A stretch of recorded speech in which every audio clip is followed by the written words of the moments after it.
Welcome back to 16 by 9, the bigger picture.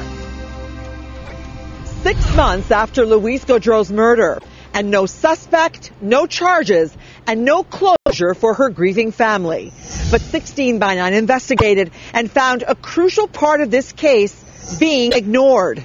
Here is Robin Gill with a conclusion to Murder in Paradise. 6 months after the murder of Canadian Louise Gaudreault in the Dominican Republic, no charges have been laid in the case. Down in the Dominican, they don't have answers for who killed Louise. So 16 by 9 decided to take the details of the case to Canadian homicide experts. The only thing that would really assist us from this point is to have a good look at all of the autopsy photographs and the crime scene photographs to tie it back in. But that's a very, very vague and short autopsy report. And she found on the bathroom floor, right? Yeah. This is Dave Perry, and this is Ron Wretham. They are former homicide detectives with more than 25 years' experience working on high-profile murders. Within minutes, they point out holes in the case. This is the one, this is an issue as well, that there's no indication under signs of sexual abuse, either yes or no. Yeah, that's a problem. So we have to question what evidence was gathered at the scene. If we could just go back to when it happened in April of 2010, pick that up and plant it right here in Canada, and especially in the GTA, or any other major center in this country, this is a very solvable case. Based on what I've seen, I still remain confident that it's still a very solvable case. In almost no time, Perry points to a potential suspect. Every one of these documents that you read, they just keep pointing right back here to Bob. He's talking about Bob Deshotel, the man Dominican police held for questioning for 2 days and then let go. The man who gave police his motorcycle to get his passport back and then left the Dominican for Canada. There's just too much information here for us to ignore.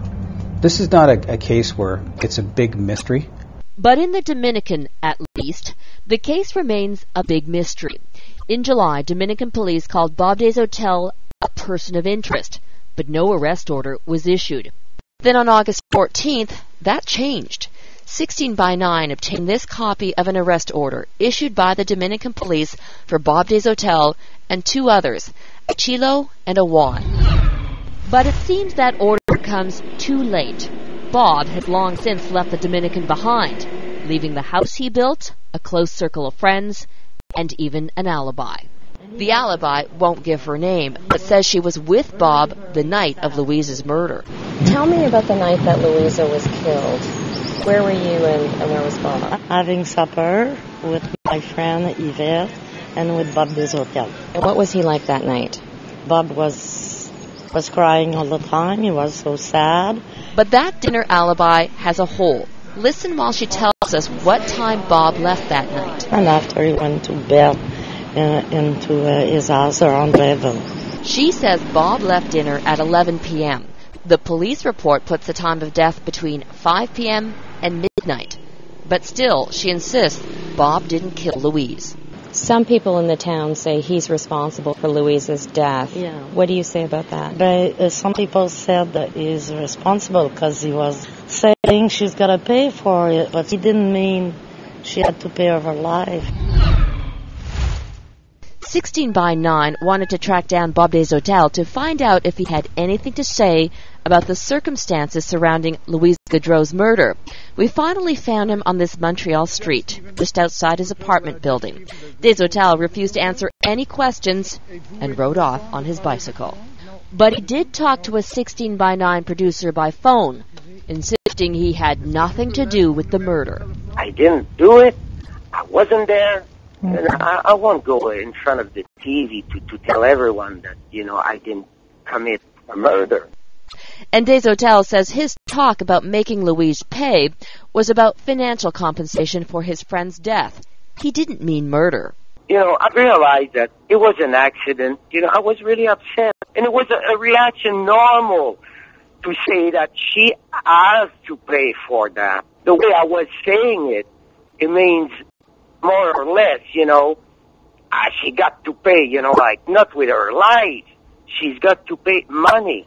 Deshotel says he won't go back to the Dominican Republic because the police are corrupt and he's being framed. They will arrest me, and they're not interested in what I have to say. All they are interested is to get some more money from me.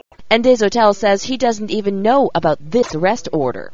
If they had something against me, I would have known now. The police would have contacted Canada and asked for my deportation or things like that. They have nothing against me. Foreign Affairs continues to insist it can't comment on this case and wouldn't even confirm if the department was aware of this arrest order. By the way, there is no extradition treaty between Canada and the Dominican Republic, and the RCMP says it has no jurisdiction to carry out an investigation in another country. But this politician, Liberal MP Dan McTeague, says Canada can do something. It is not unusual for the Canadian government to say, given you have this, is there any need for assistance? There is one thing Foreign Affairs is required to do: provide information about the investigation to the family. But this family didn't hear about the arrest order from the government. We told them. That is very frustrating news for the sister of the murdered Canadian. They let him go, and then he got to Canada, and this question has, that's it.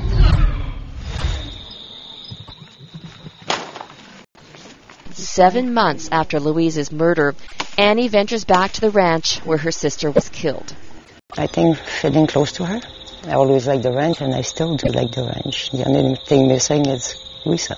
When you first came back, what was it like walking into the house? It's still hard. It's hard to explain because I have mixed feeling. I'm walking feeling like she's going to be here. Louise's ashes are in her bedroom, and a shrine has been created to house her remains. So you realize she's really gone. That's hard. Still, the family is no closer to knowing who killed Louise Gaudreault. Will you ever get closure? Closure. The only thing I know right now is still hurt like hell. Like part of him, it's physical. The pain is physical. It's not just, it's like part of me is gone.